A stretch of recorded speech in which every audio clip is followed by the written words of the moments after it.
Hey, Coach, how you doing? Well, I want to start off asking about Devontae Parker. What does his reinsertion in this lineup do for this offense?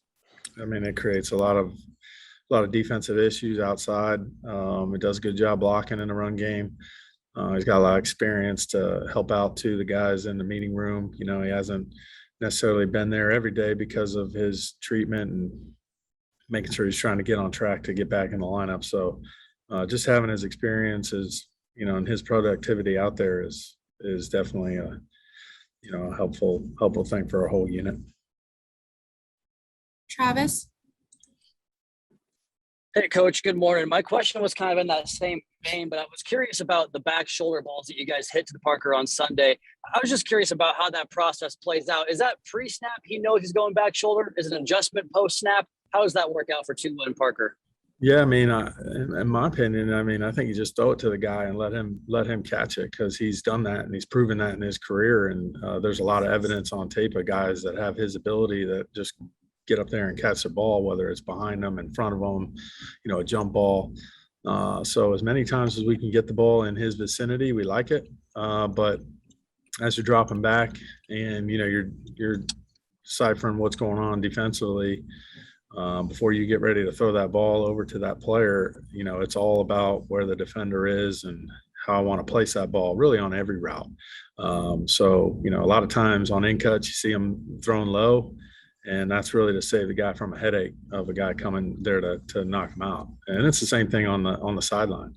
A guy's playing the ball deep, then you want to throw the ball, where it's in a position for just our guy to get it. So, a lot of that, plays into Tua seeing the defense, post snap.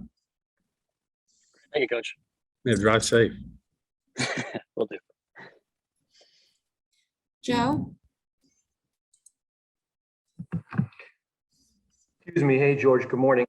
Hey, what's up, Joe? In what areas do you feel like maybe the offensive line group is going in the right direction over the last 3 or so games? Yeah, and I've kind of mentioned this really throughout the year is we've had some moving parts there, and putting back Michael Dieter in there at center. So there's trying to get him back going again and getting the communication inside out. That's where it starts. It starts with the center identifying the defensive front and the structure and who they're going to.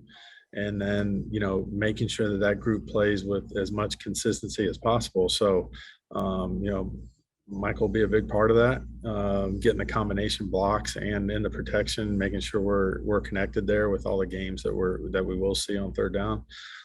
So the tighter that group can continue to work, the better off we'll be. I know that we've had a couple sacks in the last previous games, but they are keeping the quarterback a little bit, balls coming out, but also keeping him upright, which is a big part of the passing game. Unrelated, there was an NFL team that won a game last night with only 3 passing attempts. I was wondering if you'd ever been a part of anything like that, where you went into a game knowing that we're pretty much not going to throw it all. No, it just seemed like it was a different game. Just looking at it, I think we weren't feeling it. But thanks, George.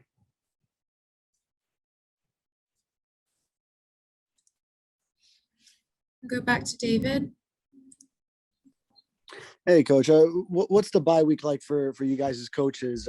Do you get a little bit of time off, or are you guys still as busy as normal? I mean, I think every club is different, I'm sure, but there's obviously a lot of things that we need to work on and get better. So that's kind of what we're focusing on right now. Guys are coming in tomorrow, so we'll inform them on some of the things that we've looked at. We try to do that every week, but when the normal schedule of inserting a game plan, getting that together is not really at the forefront, it's kind of more of self-inspecting, calls, situations, how we're doing on techniques, tendencies that we might create, or have created. That type of stuff is a little bit, you can dive in a little bit more. And at this point of the year, there's a lot of teams that do have tendencies, and those teams are the ones that are doing their tendencies well. And so there's a lot of that plays into the game. You're not going to just all of a sudden stop throwing to a guy because, you've used him.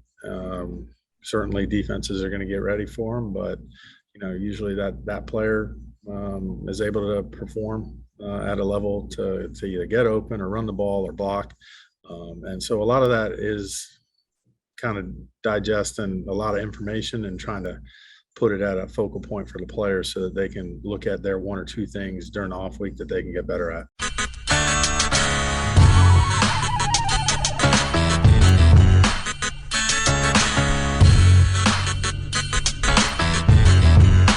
This is the Big O Show.